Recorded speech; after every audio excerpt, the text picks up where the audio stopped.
बाली साहब, ये बताइए कि जो भीम पत्रिका है वो कब शुरू की आपने और उसके पीछे इंस्पिरेशन कहाँ से आई?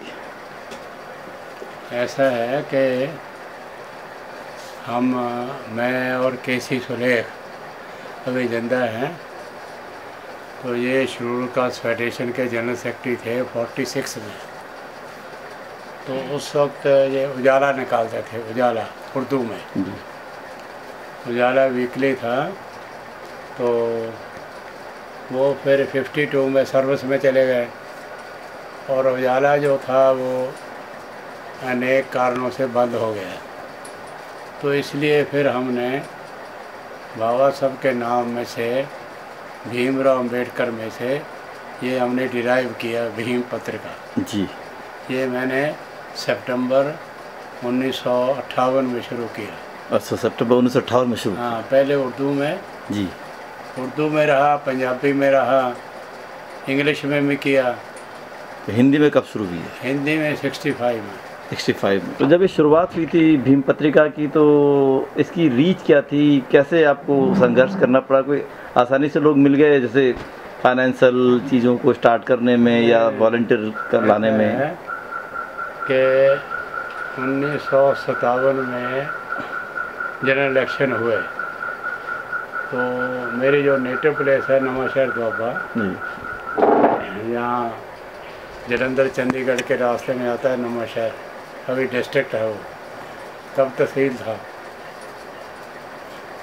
1957 में मैंने और भैया साहब यशवंतराव अम्बेडकर जी, दोनों ने मिलकर पूरे पंजाब का हमने दौरा किया और कैंडिडेट खड़े किए। आरपीआई के लिए? नहीं, तब schedule caste federation. Schedule caste federation का। तो अभी हमारे यहाँ आरपीआई बनी नहीं थी, लेकर रेजोल्यूशन हो गया था।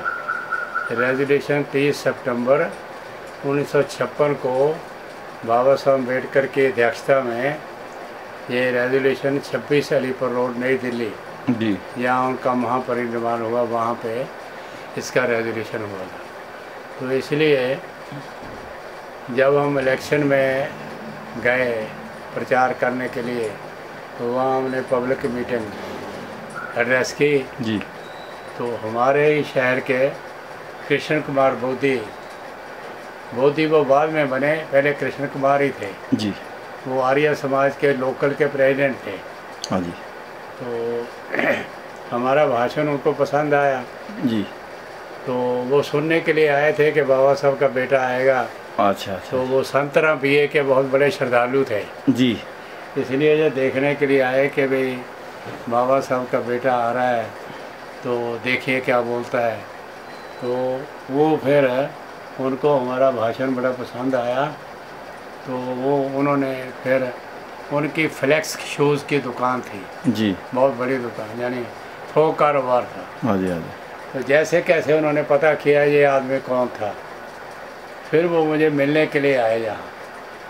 तो उन्होंने कहा भाई सवाल किया है कि रहना है या भागना है। अच्छा। तो मैंने कहा नौकरी छोड़ दी, क्योंकि मैंने 30 सितंबर 1956 को बाबा साहब अम्बेडकर को आखिरी बार मिला था, वो बहुत बीमार थे। तो मैंने उनको वचन दिया कि आपके जाने के बाद जिस विचारधारा को आपने फैलाने के लिए अपना जीवन लगाया है, उस विचारधारा को फैलाने के लिए मैं अपना सारा जीवन अर्पित करूँगा। 30 सितंबर 1956? 30 सितंबर 1956। तो ये उस वक़्त अंदाज हो गया था कि बाबा साहब ज़्यादा दिन नहीं जीवित रहेंगे? मुझे हो गया था, अच्छा। क्योंकि वो मीटिंग के बाद ना all India schedule caste federation की वर्किंग कमेटी की मीटिंग थी। तो मीटिंग के बाद उनको फ्रेश हवा के लिए बाहर बरामदे में कुर्सी में बिठाया गया जी। तो उनको गश आ गया। ओहो। तो फिर अंदर लेके गए। हाँ जी। तो सिलेंडर वगैरह ऑक्सीजन वगैरह रखे रहते थे, तो उनको ऑक्सीजन वगैरह साथ दी गई। तो कोई मतलब थोड़े मिनटों के बाद वो अपना ठीक हुए। तो तब फिर मैं अंदर गया। पहले मैं उनकी कुर्सी पे बहुत देर बैठा रहा जी। कई घंटे बैठा रहा, तो कोई बात नहीं। जी जी। तो फिर जब वो उनको ठीक हुए तो मैंने उनको ये वचन दिया। अच्छा। तो जब फिर मैं गवर्नमेंट सर्विस था तब जी। मैं गवर्नमेंट सर्वेंट में था। हाँ मैं शेड्यूल कास्ट रीजन की वर्किंग कमेटी का मेंबर नहीं था, जी। लेकिन हमने यहाँ पंजाब में एक डॉक्टर भगत सिंह नए चेयरमैन बनाए थे, जी। तो इसलिए मैं उनको साथ लेके गया था, बताने के लिए कि ये हमारे नए चेयरमैन हैं। जी जी जी। तो मैं तो बाहर था, मीटिंग में मैं नहीं था, लेकिन मीटिंग के बाद की बात है, जी कई घंटे में उनकी कुर्सी पे बैठा रहा। जी। फिर उसके बाद मैं अंदर गया, तो जब 6 दिसंबर को 56 को उनकी जी। महापरिनिर्वाण यानी देहांत हुआ, जी। तो मैं परमानेंट था अच्छा। पीएनटी डिपार्टमेंट में। तो मैंने 1 महीने का वेतन जमा करवाया, क्योंकि ये कंडीशन ऑफ सर्विस थी। जी जी जी जी। तो उसके बाद फिर मैंने काम करना शुरू किया। तो कृष्ण कुमार होना ने जी कहा कि भाई, मैंने कभी अब नौकरी छोड़ दी है तो रहना है, भागना कहाँ है। तो उसने कहा कि पेपर शुरू करो। जी। तो उसकी प्रेरणा से, और वो दलित नहीं थे, अच्छा। वो उस वक्त यानी कहना चाहिए खत्री जमात जो होती है, अच्छा अच्छा अच्छा अच्छा। ऊंची जात के थे। जी जी जी जी। और आर्य समाज के प्रेसिडेंट थे लोकल। ओहो। इतने बड़े आदमी, बड़े बिजनेसमैन थे। जी जी जी। यानी उनका शूज़ का, कपड़े का व्यापार था। अच्छा। बहुत बड़ा कारोबार था, कई दुकानें थी उनके परिवार की। जी जी जी जी। तो फिर उन्होंने हमें थोड़ी मदद करनी शुरू की, तो उससे फिर हमने भीम पत्रिका उर्दू शुरू की। अच्छा, तो मतलब पहले पहले कितना सर्कुलेशन रहा होगा भीम पत्रिका का? सर्कुलेशन तो 1000 तक जाता रहा। हाँ जी। हैं, तो पंजाबी का 2000 भी हुआ। जी। हैं, तो पंजाब में वैसे भी लोग कम पढ़ते हैं। जी। हाँ, लेकिन जैसे कैसे हमने जीवित रखा। जी जी जी जी। तो 65 में फिर मैं तो हिंदी नहीं जानता था, जी। मैं उर्दू पर्शियन पढ़ा हूँ। हाँ जी हाँ जी। तो जब 1964 में मोर्चा लगा जी। रिपब्लिकन पार्टी का, हाँ जी। तो मैं एक्शन कमेटी का वाइस चेयरमैन था ऑल इंडिया का। अच्छा। तो मुझे गिरफ्तार किया गया सबके पहले दिन। जी। 6 दिसंबर 1964 को सबसे पहले मुझे गिरफ्तार किया गया। अच्छा। तो जेल में मेरी पत्नी थी। अच्छा। हाँ, मेरी बेटी थी। दिल्ली मेरा लड़का राहुल, वो भी जेल में थे, ये छोटे थे। जी जी जी। तो उस वक्त जुडिशरी अलग नहीं हुई थी, हाँ जी हाँ जी। एग्जैक्टिव एक ही, जुडिशरी एक साथ थी। अच्छा। तो मजिस्ट्रेट ने कहा भाई जब बच्चों को कहाँ ले जाना है, तो मेरी पत्नी ने कहा भाई जहाँ मैं जाऊँगी यहाँ वहाँ ये जाएंगे, अगर इनको क्यों परेशान करते हो, क्योंकि मैं तुम्हारे घर छोड़ आती हूँ, जी। आप देखभाल कर लेना। जी। तो फिर उसने बच्चों को भी भेज दिया। तो मैं 70 दिन सबसे पहले मुझे गिरफ्तार किया, सबसे बाद में छोड़ा। तो आरोप क्या लगाए थे आपने? हैं? आरोप क्या लगाए थे? आरोप नहीं, वो तो एजिटेशन थी। अच्छा, एजिटेशन के कारण 70 दिन के लिए गिरफ्तार कर लिया? हाँ, इतनी देर चली, वाह वाह। वो पूरे इंडिया में चली। जी जी जी जी। फरवरी 65 में जाके फैसला हुआ। तो मुख्य डिमांड्स क्या थी उसमें? डिमांड उसमें ये थी कि बैंकें नेशनलाइज करो, जी। ज़मीन बांटो, और झुग्गी झोपड़ी की जगह मकान बना कर दो। अच्छा। रिजर्वेशन पूरी करो, ये सारी बाबा साहब का स्टैचू लगाओ पार्लियामेंट में। अच्छा। ये तमाम 14 डिमांडें थी। ये डिमांड तो इतनी महत्वपूर्ण है आज भी कि अम्बेडकरवादी तो कई डिमांड को इनको मानते नहीं है। नहीं, उन तो देखो भाई, ये है कि भाई हमने शुरू से, यानी मेरा काम करने का ढंग ये रहा है कि मैंने भाषण नहीं किया, मैंने लिटरेचर प्रोड्यूस किया। जी जी जी बिल्कुल। लिटरेचर के साथ साथ मैंने कैडर प्रोड्यूस किया जो आज भी वहीं खड़ा है, जी। किसी के साथ नहीं गया। तो कैडर प्रोड्यूस किया और लोगों को काम पे लगाया। यानी यहाँ एक बस्ती है, ये रेलवे स्टेशन के पास, काजी मंडी। जी। काजी मंडी, वहाँ पे 200-250 घर है महाराष्ट्र के। यहाँ? हाँ। अच्छा। तो वो बहुत यानी उनमें बुरी आदतें थी, तो उनको अच्छा समझाया जी उनकी आदतें छुड़ाई। जी आदतें छुड़ा करके उनको अपनी पत्नी की सिक्योरिटी से बैंक से लोन लेके दिया, अच्छा सबको काम पे लगाया। आज उनके पास कोठियां हैं, कारें हैं। अच्छा यानी मैंने जो भी काम किया उसमें हमेशा सामने ये रखा कि भाई खाली भाषण नहीं, बदलाव इनको होना चाहिए रोजगार में जमीन भी पे। लगाना है, जी इनको जी आर्थिक तौर पे मजबूत करना है, मजबूत करना है जी। आर्थिक तौर पे मजबूत करना है और इनको वैचारिक तौर पे मजबूत करना है। दोनों चीज़ों जरूरी दो है। बातों का ध्यान हमेशा रखा हूँ। क्योंकि जो लैंड रिफॉर्म है, जो जो आप बात कर रहे थे, जैसे कि भूमि सुधार, हाँ, लैंड रिफॉर्म, वो तो एक सबसे बड़ी इम्पोर्टेंट उससे पार्ट है। पहले हमने क्या किया,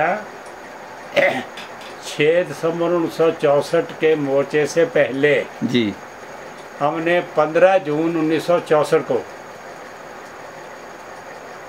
हम 100 आदमी का जत्था लेके साइकिलों पे, हाँ जी फगवाड़ा जहाँ से 13-14 मील है, जी फगवाड़ा कपूरथला जिले में है। हाँ जी हाँ जी हाँ जी तो वहाँ हर साल हम जून महीने में कॉन्फ्रेंस करते थे हाँ जी। आरपीआई की। अच्छा तो वहाँ से हमने पूरा फैसला करके 101 आदमी का जत्था साइकिल पे लेके निकले। मैं भी था उसमें, जी जी जी जी मेरे बड़े भाई थे, चरणदास निथड़क थे। जी जी जी तो हम क्या करते थे, पूरे रास्ते में यानी हमने तकरीबन हफ्ता लगाया दिल्ली जाने के लिए। जी जी जी जी रास्ते में गांव में जाते थे साइकिलों पे ही, उनको बताते थे कि हम इस मकसद के लिए जा रहे हैं, जी। और गांव में हम माँग के रोटी खाते थे। अच्छा यानी गांव वाले जो थे हमारा बहुत आदर सत्कार करते थे, गांव में रोटी खाते थे, फिर आगे चल जाना। ऐसे शहर में जाना तो एक आदमी जो है वो कनास्तर के ऊपर मनादी कर रहा है, अच्छा अच्छा अच्छा, मीटिंग के बारे में। मीटर के इस चौक पे बाली जी का भाषण होगा। हाँ जी। तो ऐसे कर करके हम 7 दिन में लाल बहादुर शास्त्री के यहाँ पहुँचे। अच्छा अच्छा अच्छा अच्छा अच्छा। तो अभी वो प्राइम मिनिस्टर बने ही थे। जी जी जी जी। तो वहाँ फिर हमने 80 लोगों ने मन व्रत रख दिया। अच्छा। हमारी मांग ये कि जो अवैक्यू लैंड, जी जी जी, यानी वो जमीन जो मुसलमान छोड़ गए हैं, पाकिस्तान चले गए थे। हाँ, वो भूमिहीन अनुसूचित जाति लोगों को मिले जो काश्तकारी करना चाहते हैं। जी जी जी जी जी। तो ये मांग हमारी काफ़ी हमारी जटिल मांग थी। हाँ जी और उस वक्त इतना मीडिया और प्रेस तो नहीं थी, हाँ जी हाँ जी लेकिन फिर भी कवरेज हुई। पैट्रियट उस वक्त शायद निकलती थी, जी जी उन्होंने जी, पैट्रियट हमारा बड़ा साथ दिया। तो डॉक्टर राम मनोहर लोहिया, हाँ जी। हम अड़ गए, अच्छा। तो हमारा कोई फैसला नहीं हो रहा था। हाँ जी हाँ जी लाल बहादुर शास्त्री को हम मिले अंदर जाके, हाँ जी हाँ जी। तो उसने कहा तुम आए हो ठीक है, शहर देख के चले जाओ। अच्छा हमने कहा सर शहर देखने के लिए नहीं आए, हम इस काम के लिए आए हैं। अच्छा। तो वो थोड़ा चिढ़ गया। तो फिर मैं डॉक्टर राम मनोहर लोहिया जो थे ना, जी। वो पंजाब में 15 दिन उनका दौरा था। हाँ जी। तो मैं उनके साथ रहा था आरपीआई की तरफ से। अच्छा। वो प्रताप सिंह कैरों के खिलाफ हमने दास कमीशन बनाया था, हाँ जी हाँ जी। तो उसके प्रचार के लिए वो आए थे। अच्छा। तो फिर मैं उनके पास गया, वो बंगला साहब के पास उनकी कोठी थी, हाँ जी। एमपी थे वो, और दास कमीशन की रिपोर्ट ही पढ़ रहे थे। अच्छा। तो मैं गया उनके पास, मैंने कहा जी ऐसे ऐसे हम तो फंस गए हैं। जी। तो कहने लगे भाई मैं तो प्रधानमंत्री के पास जाता नहीं, पर मैं कुछ ना कुछ करूँगा। अच्छा। फिर उन्होंने जाने किसको भेजा, भेजने के बाद फिर लाल बहादुर शास्त्री ने चीफ मिनिस्टर को बुलाया। अच्छा। तो चीफ मिनिस्टर तब थे कामरेड रामकिशन। जी जी। अच्छा। तो उसके द्वारा लेटर हमें दिया गया कि वैक्यू लैंड शेड्यूल कास्ट को, लैंडलेस लेबरर को मिलेगी। जी जी जी। लाखों एकड़ ज़मीन ऐसे लोगों को मिली। आपके पास कुछ रिकॉर्ड है कि कितने लोगों को यहाँ पर किस टाइप से मिली होगी पंजाब के अभी अंदर? जैसे ये कपूरथला जिला है यहाँ, हाँ जी। यानी बेट का इलाका ज़मीन तो वही थी ना, हाँ जी हाँ जी बिल्कुल। शहर में थोड़ी थी। जी जी जी जी। बेट के इलाके में तकरीबन 300 एकड़ तो मैंने दिलवाई अच्छा। कपूरथले ज़िले में। ऐसे ही हमारा एक अभी ट्रस्टी है अम्बेडकर भवन का, आरपीएस पवार, जी जी जी। वो जहाँ कमिश्नर रहा, सिविल कमिश्नर। अच्छा अच्छा अच्छा अच्छा। उसके बाप ने जहाँ ज़मीन बनाई, माछीवाड़ा में। अच्छा अच्छा अच्छा और एक कंप्लेंट हुई थी जी। उसका नाम था हरचंद सिंह कमेटी। अच्छा हरचंद सिंह कमेटी ने रिपोर्ट दी कि किस किस अफसर ने कितनी कितनी ज़मीन बनाई है। अच्छा। तो उससे पता लग सकता है कितने लोगों को लाखों एकड़ ज़मीन मिली। वो पैकेज में मिली थी जी जी जी। सेंटर ने पंजाब को दी थी जी जी। पैकेज थी फ्री में। ये जो बाबा साहब अम्बेडकर के पास में आप आए, क्या चीज़ थी, कौन कैसे आप आए डॉक्टर अम्बेडकर के विचारधारा में? देखो ऐसा है, जो मेरे जो अंकल थे ना, वो डॉक्टर थे जी। हकीम जिसको बोलते हैं, क्वालिफाइड थे। तो उनके पास वो पढ़े लिखे थे। तो उस ज़माने में वो नगर पालिका के प्रेसिडेंट रहे। अच्छा, कहाँ की? नवा शहर। अच्छा, नवा शहर। हाँ। तो उनके पास लिटरेचर आता था बहुत, तो पढ़ने का हमें पहले से शौक़ था जी। तो इसलिए संतरा बीए का मंथली मैगज़ीन क्रांति आता था लाहौर से। अच्छा। वो उर्दू में था, तो उसमें बाबा साहब के बयान, बाबा साहब के अंग्रेज़ी से अनुवाद होके आर्टिकल संतरा बीए छापते थे। जी जी जी जी। तो वहाँ से प्रभावित हुए और फिर 46 में बाबा साहब को यहाँ आना था पंजाब। हाँ जी।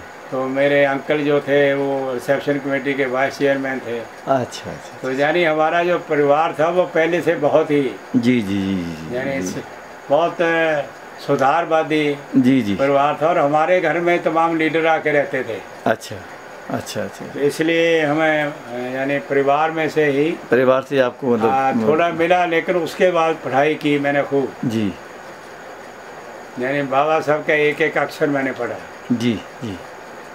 तो ये जो संतराम बीए जो आप कह रहे हैं, हाँ। जो जात पात तोड़क मंडल के अध्यक्ष वो शायद थे। हाँ। तो उनके बारे में क्या ख्याल है? काफ़ी फेमस हो गए वो बाबा साहब की जो एनिहिलेशन ऑफ कास्ट से, लेकिन ज़्यादा जानकारी उनके बारे में नहीं है बाहर के लोगों को। संतराम बीए जो है बेसिकली लेखक थे जी।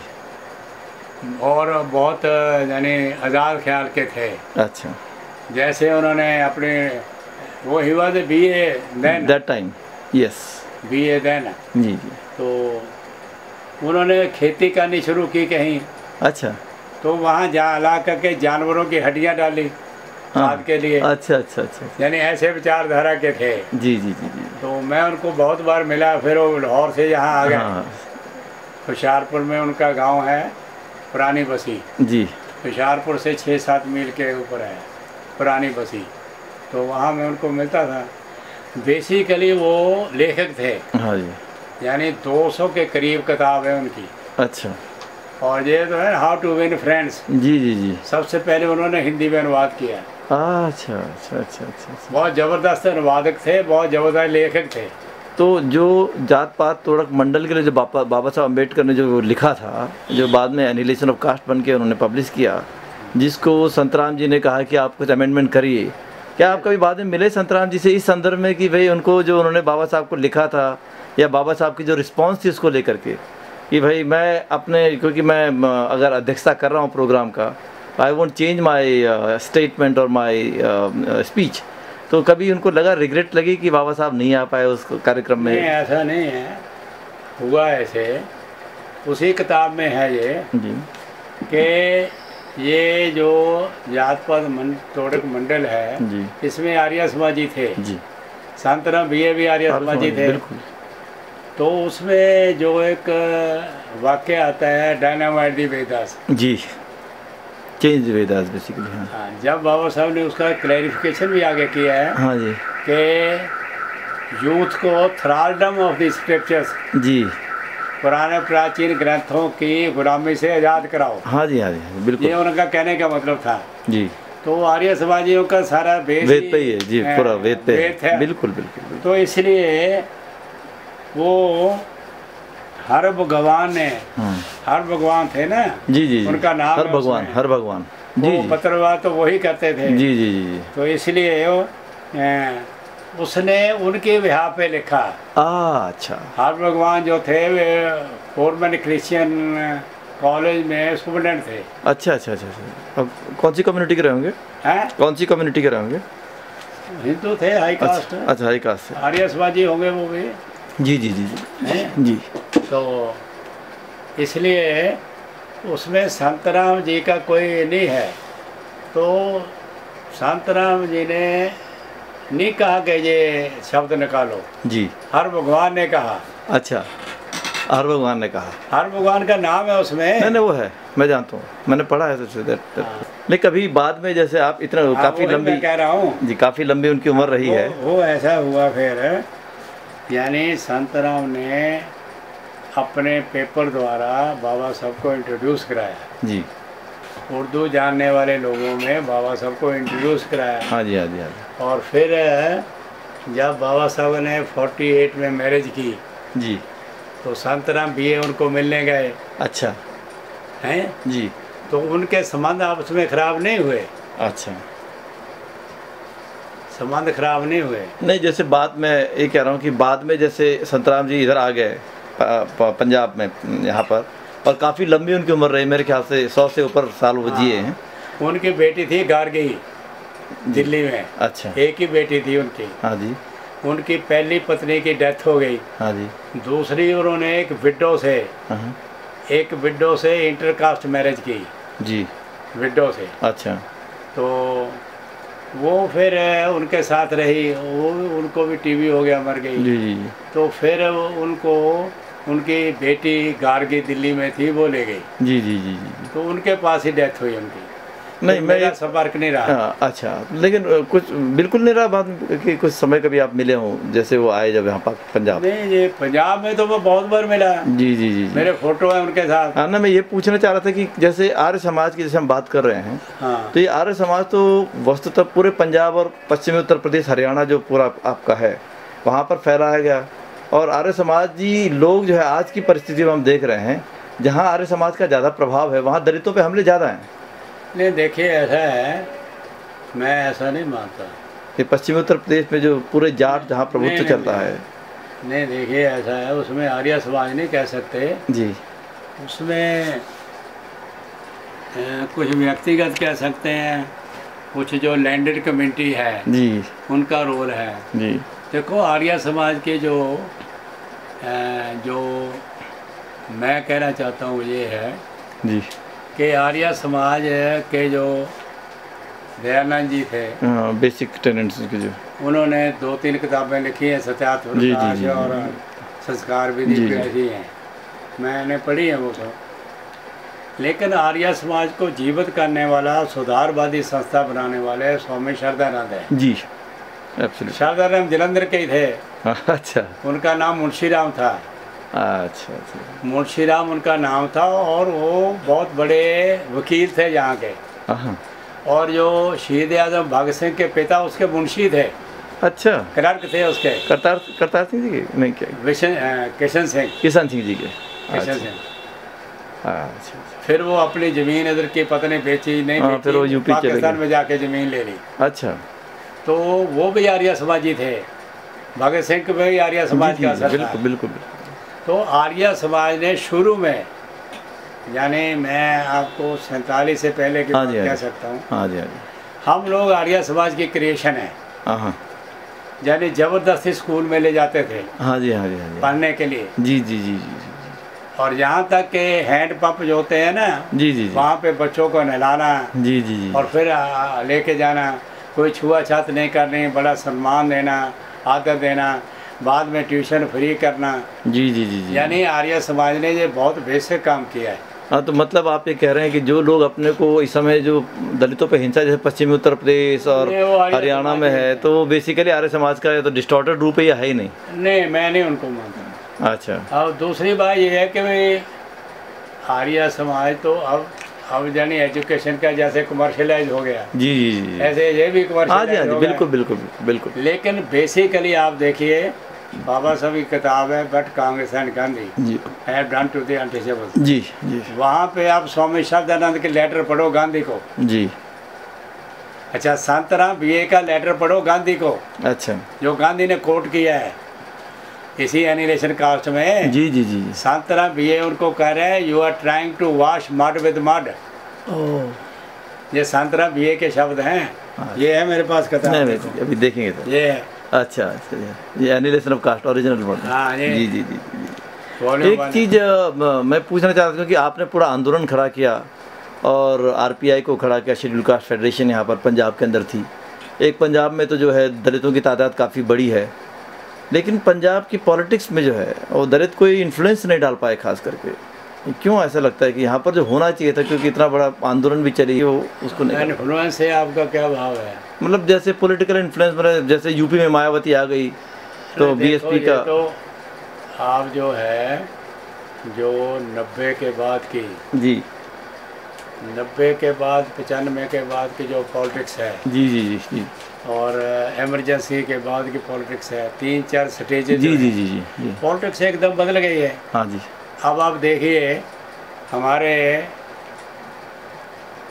67 में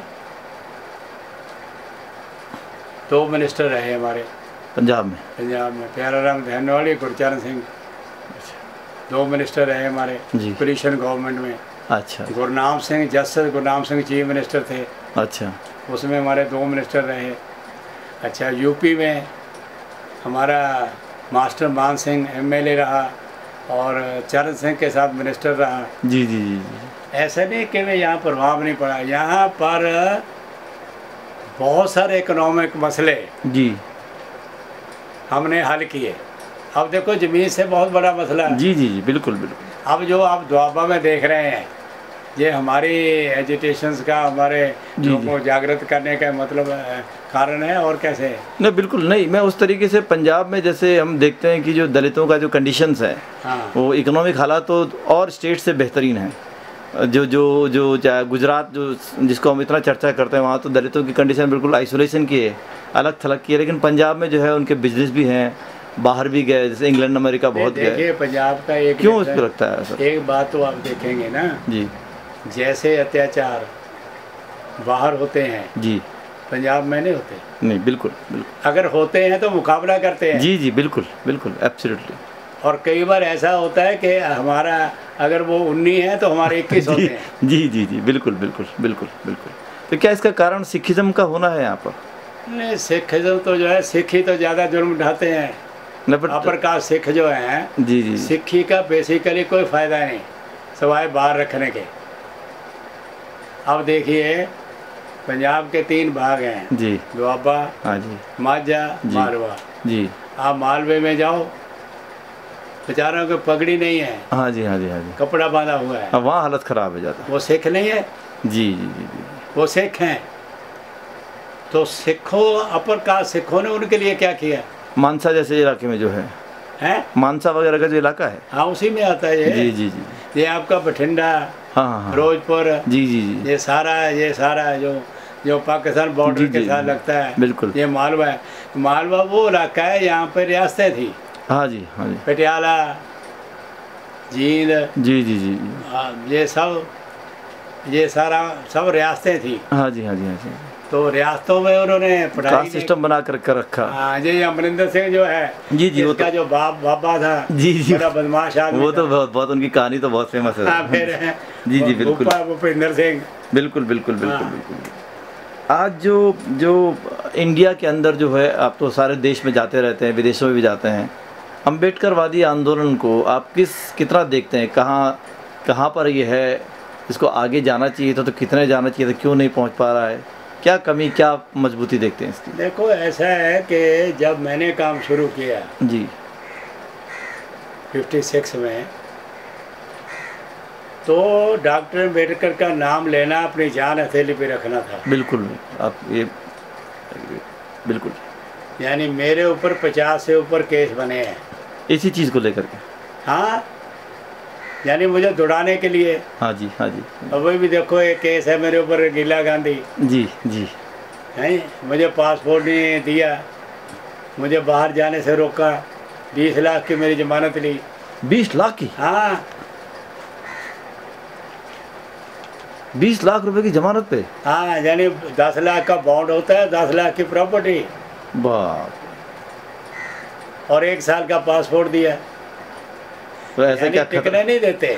इतना बड़ा, इसका मतलब ये है कि जो जो बोलने की आज़ादी है हमारे संविधान के वो अंदर, तो ऐसे ही है, बुराई नाम है ही नहीं। तो ऐसा रंगीला गाने में क्या चीज़ है जिससे देख के हमारी सरकार डर गई? पता नहीं क्या है, नहीं डरी डोरी नहीं है, ये जिदबाजी से हुआ है। क्योंकि गांधी पे तो देखो, बहुत मटेरियल आया है।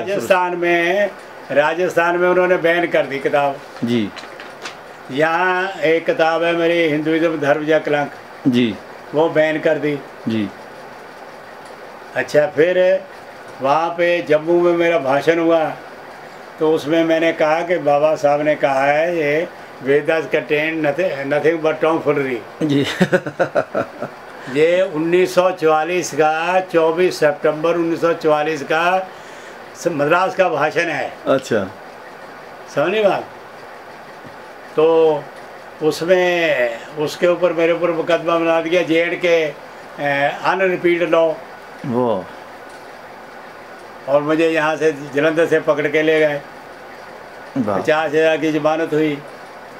वो फिर हम कैसे बचे, ये बहुत लंबी कहानी है। तो उस जमाने से आप मतलब संघर्ष में है। अब तो अम्बेडकर के नाम से आप सब डरते हैं इस वक्त, लेकिन उस जमाने में तो उनका नाम लेना, जैसे आपने कहा कि जो है, हाँ, बड़ी मुश्किल थी, सभा नहीं करने देते थे। जी जी।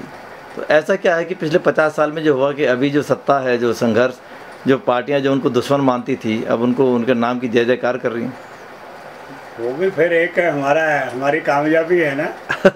बिल्कुल। इसको आप क्या कहेंगे? जी जी जी जी जी। कामयाबी है कि हमने इतना अम्बेडकर को ऊपर उठा दिया, ये एक सफलता नहीं है? जी जी, बिल्कुल बिल्कुल। नहीं, वो तो है। हाँ। वो तो है। अच्छा, तो बाकी जो आपने जो कहा ना जी, कि देखो ऐसा है, 1966 में आरपीआई ने फैसला किया कि कांग्रेस के साथ इलेक्शन समझौता करेंगे। जी तो मैंने इसका विरोध किया और मैंने पार्टी से रिज़ाइन कर दिया। हाँ 67 में जो मैंने इलेक्शन लड़ा, जी। हमने आरपीआई अम्बेडकराइट बनाई लखनऊ बैठ के, अच्छा और सारे इंडिया में इलेक्शन लड़े। जी। मैंने स्वर्ण सिंह के खिलाफ, डिफेंस मिनिस्टर के खिलाफ जनरल सीट से इलेक्शन लड़ा। अच्छा, तो मेरा मतलब ये है कि हम लोग सिद्धांत के ऊपर रहे, कॉम्प्रोमाइज नहीं की है। कंप्रोमाइज़ नहीं किया। अच्छा, जैसे ही कांग्रेस के साथ हमारे आदमी गए, जी खरीद शुरू हो गई।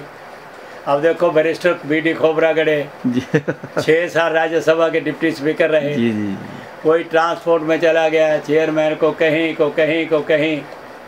तो ये तो लगता है कि जब वो लोग ये कहते हैं कि जब मेरा बात पूरी होने दी। जी जब कम्युनिस्ट पार्टी कांग्रेस के साथ गई, उसका जो हाल हुआ आपने देख लिया। जी। आरपीआई का जो हाल, मेरा कहना है जो सरमाएदार है जी वो जब हैव नॉट्स उठते हैं, जी, जब गरीब लोग उठते हैं तो लीडरशिप को खरीदते हैं। हाँ, ये तो बड़ी बड़ी बहुत इंपॉर्टेंट पॉइंट आपने कहा। अच्छा, और इसमें क्या है, दूसरी बात ये है, मैं तो अपने आप को साधारण आदमी समझता हूँ, दूसरे जो मुझे मर्जी समझे। जी जी जी जैसे देखो, बाबा साहब अम्बेडकर मराठवाड़ा यूनिवर्सिटी जी ने मुझे पिछले अगस्त में लाइफ टाइम अचीवमेंट अवार्ड दिया है। जी। कहाँ पंजाब, कहाँ औरंगाबाद, महाराष्ट्र। जी जी जी जी। तो यहाँ का इंटेलेक्चुअल बेईमान है। जी जी जी जी। यानी मेरा जो एनालिसिस है वो ये है कि इंडिया का इंटेलेक्चुअल बेईमान है। हाँ बिल्कुल। अच्छा, अगर इसको आपने और क्लैरिफाई करना हो जी तो आप बाबा साहब की किताब पढ़ो, दी अनटचेबल्स, जी। दी हूवर दी शूद्राज। उसमें वो कहते हैं कि एक पढ़ा लिखा आदमी और एक इंटेलेक्चुअल में फ़र्क होता है। जी। एक पढ़ा लिखा आदमी is loyal to his community, जी। Loyal to his caste, loyal to his sectarian objects. अच्छा।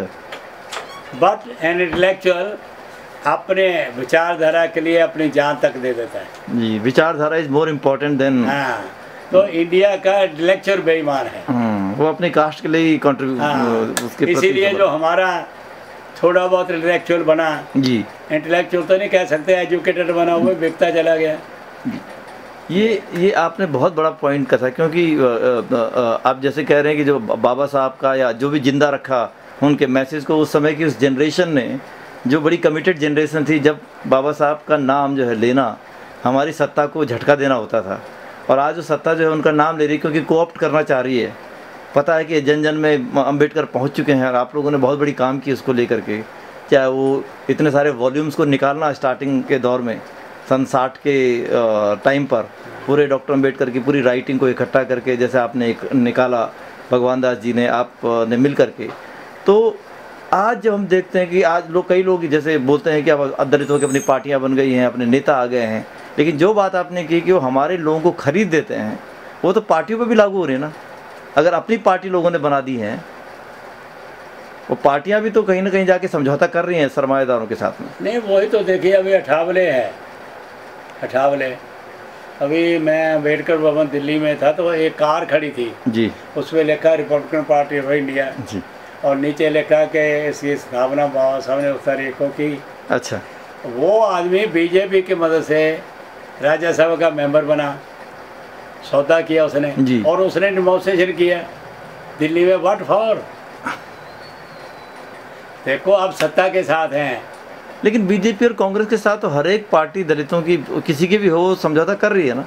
बीएसपी ने समझौता किया। मैं देखो जो मेरा कहना ये है, अब वो बोलते हैं कि इनके बगैर काम नहीं चल सकता, क्योंकि अगर हम बहुत ज़्यादा आइडियलिस्टिक होंगे तो हम कहीं स्टैंड नहीं कर पाएंगे, उनका ये कहना है। नहीं आइडियलिस्टिक नहीं मैं कह रहा, जो लोगों की बेसिक चीज़ें हैं जी, उसके लिए तो खड़े हो जाओ। हाँ ये बात आपकी बिल्कुल सही है।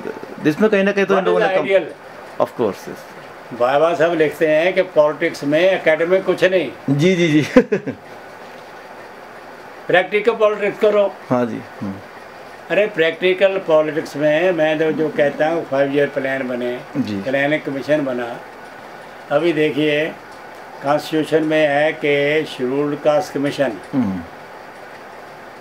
जो है वो अपनी रिपोर्ट राष्ट्रपति को देगा जी, राष्ट्रपति लोकसभा में भेजेगा जी।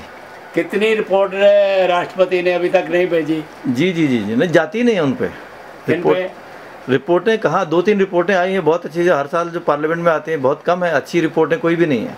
नहीं मैं वो नहीं कह रहा जी, मेरा कहना है मैं रिपोर्ट राष्ट्रपति भेजता ही नहीं या उसको नहीं मिलती, दो ही बातें हैं ना। जी जी जी जी।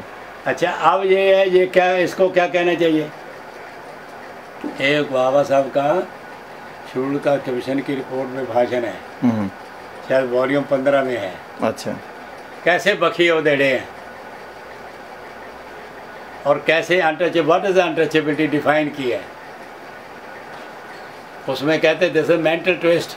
जी जी जी। और इसको कैसे हल कर सकते हैं वो भी बताया। मेरा मतलब है यानी पार्लियामेंट में आप रिजर्व सीट से जाते हैं, देश की बात करो, कम्युनिटी की बात की करो, बिल्कुल प्लानिंग की करो, विकास की करो, डेवलपमेंट की करो। आज डेवलपमेंट क्या हो गई है? डेवलपमेंट नाम it is another name for Hinduism. तो मेरा मतलब है जो श्रम, देखो यही तो मुश्किल है बाहर के देश में जहाँ जहाँ भी इनकलाब आए हैं। जी जी जी जी। ये नहीं कि वहाँ नहीं हुआ। जी जी जी। लेकिन कुछ लोग ऐसे थे जो एक ब्लैक एंड लाइट की तरह थे। जी बिल्कुल बिल्कुल। यहाँ वो नहीं है। बिल्कुल बिल्कुल। अगर जयप्रकाश नारायण उठा तो उसका फायदा आरएसएस को मिल गया। बिल्कुल बिल्कुल बिल्कुल एब्सोल्युटली। तो यहाँ ये कमी है। अब देखिए मैंने आपने रोटी खाई है, इतनी रोटी में कितना पैसा लगता है? जी। यानी आदमी सोचता नहीं। बाबा साहब ने एक अपने दोस्त को लेटर लिखा अपने हाथ से। जी। उसमें लिखते हैं संतोष परमोधन। जी। अच्छा। पाली का है ये। हाँ जी हाँ जी हाँ जी। मेरे पास उनके हाथ का लिखा है। अच्छा। संतोष परमोधन, ये धमपद का है। अच्छा। संतोष सबसे बड़ी दौलत है। जी। वेल्थ है। अच्छा। आज वो आदमी समझते ही नहीं। अब मायावती के पास कितना पैसा है? ठीक है पॉलिटिक्स के लिए पैसा चाहिए, लेकिन पॉलिटिक्स किसके लिए? जी जी ये भी तो सवाल होना चाहिए ना। हाँ जी बिल्कुल बिल्कुल बिल्कुल। पॉलिटिक्स किसके लिए है? जी बिल्कुल। हाँ वो पीपल्स पॉलिटिक्स तो कहीं गायब हो गई ना। फिर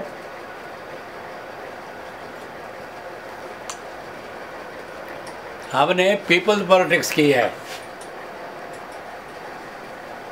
अच्छा अब आप देखिए, मेरा अपनी कोई पर्सनल प्रॉब्लम नहीं। जी। मेरी फैमिली इज वेल सेटल्ड। जी। मैं कभी, मेरा छोटा भाई 59 से इंग्लैंड में है। जी जी जी जी। 59। अच्छा। तो मैं कभी भी इंग्लैंड जाके, कभी भी कनाडा जाके मैं बच सकता हूँ, रह सकता हूँ। जी जी जी जी। लेकिन मैं 86 साल की उम्र में अभी भी जहाँ धक्के खा रहा हूँ। नहीं तो ये तो आपका उदाहरण है ना। ये है कमिटमेंट। जी जी बिल्कुल। This is commitment. This is commitment, बिल्कुल एब्सोल्युटली। ये कमिटमेंट नहीं है। क्यों लगता है आपको कि नहीं? क्या कहीं हम लोगों में कमी रही जो अपने को अम्बेडकराइट कह रहे हैं? इंसानी कमी तो है। नहीं मतलब जो समाज के ऐसे लोग जो जिनको हम प्रबुद्ध बोलते थे, बाबा साहब बोलते थे कि हमारा मैसेज जाना चाहिए, तो कहीं जो बाबा साहब के अपने का अनुयायी बोलते हैं उनमें तो कमी नहीं थी कि गए नहीं लोगों के पास? उनकी भी कमी है ना। देखो ऐसा है, जो लीडरशिप लोगों में से निकलेगी ना। जी। बाबा साहब के ज़माने का भी हमें पता क्या, कितना उनको जानते थे लोग। हमने इंट्रोड्यूस किया, पूरे इंडिया में किया, लिटरेचर से किया है। और कोई किताब पढ़ने को नहीं मिलती थी। आज इतने दुकानदार हो गए कि किताबें ही किताबें हो गई। हर एक राइटर हो गया है लेखक बन गए हैं। हाँ, जो पत्र नहीं लिख सकता वो लेखक बन गया है। जो चंगार नहीं सकता, चंगारना होता है ना। जी जी जी। चंगारना, वो गायक बन गया। जी जी जी जी। ये मुल्क जो है, सारी सोसाइटी जो है डिमोरलाइज हो गई। इंटेलेक्चुअल करप्शन जो है ना डिमोरलाइज हो गई।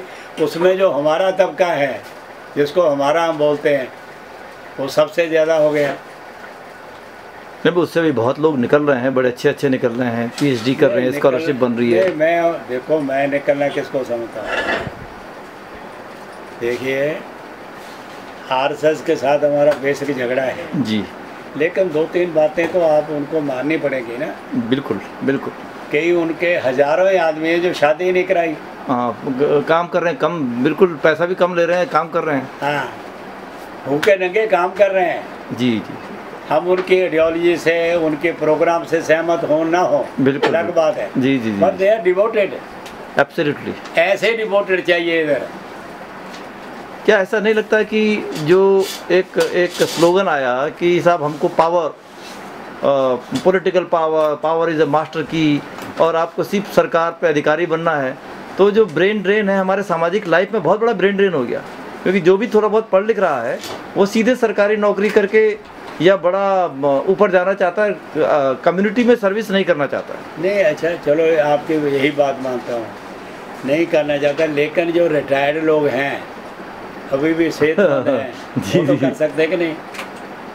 पर एक हमारे बलदेव हैं जी, ये पेंशन लेते हैं जी, ये नौकरी भी तो कर सकते हैं। अभी स्वास्थ्य अच्छा है लेकिन पूरा टाइम सोशल वर्क के लिए देते हैं।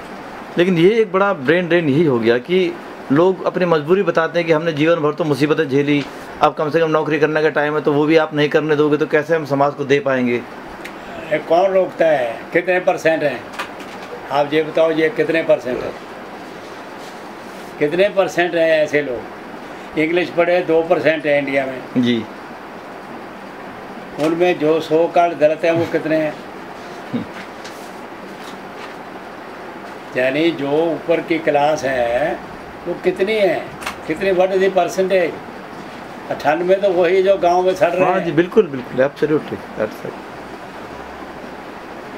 क्या कैसे ये जो इनर्शिया हो गया, जो हालत ऐसी हो गई, बिल्कुल एक जैसे बोलना चाहिए कि जर्जर किस्म के कंडीशंस हो चुकी है पूरी सोसाइटी का जो होल, उसको कैसे हम ला सकते हैं, बदल कह सकते हैं?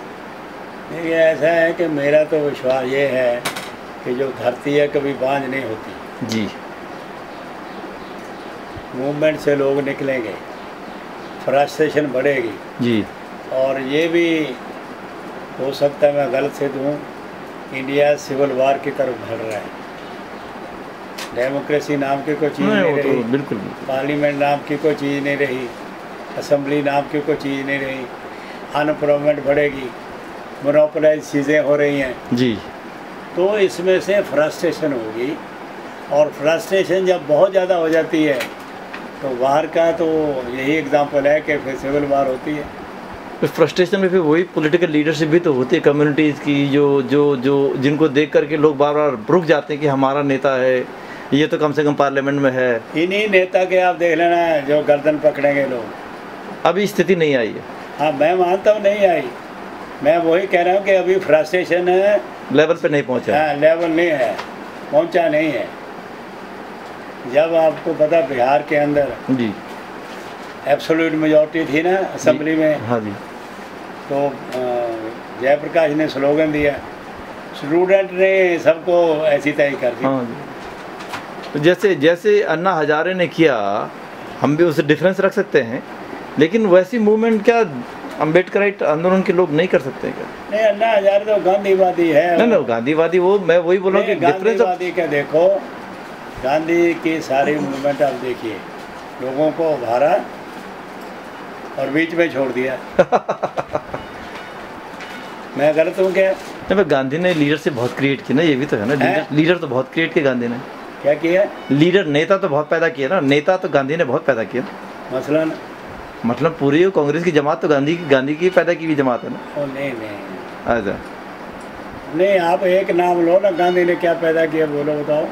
नहीं, मेरा जो उस जमाने के पॉलिटिशियंस हैं, हाँ, वो तो गांधी के नाम ही लेके आगे आ रहे हैं। गांधी के पोते ने लिखा है कि जितने आंदोलन किए ब्राह्मणों ने अपने लिए किए। हाँ, वो तो हम जानते हैं। ब्राह्मणों ने अपनी खोई हुई अजमत, खोई हुई पावर के लिए किए। जी जी जी जी जी जी। नहीं, मेरा कहने का मतलब है कि हम लोग अपनी पावर के लिए वो आंदोलन क्यों नहीं कर सकते हैं? That is my question.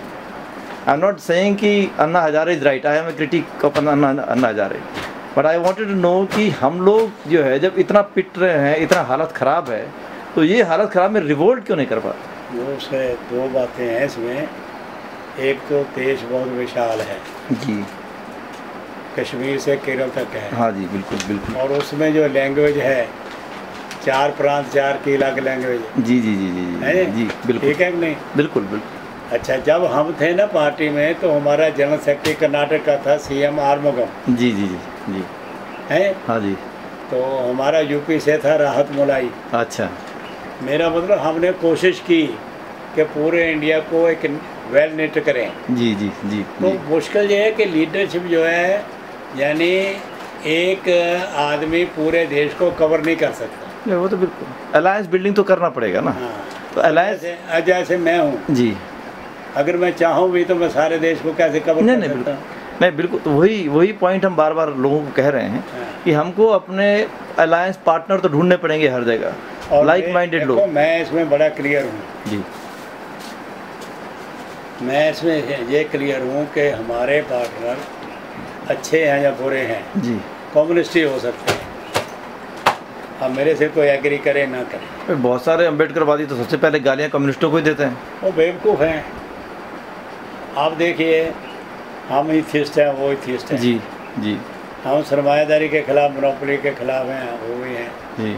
जहाँ तक इंडिविजुअल फ्रीडम है, अब ये बताइए मैंने इंडिविजुअल फ्रीडम को क्या करना है?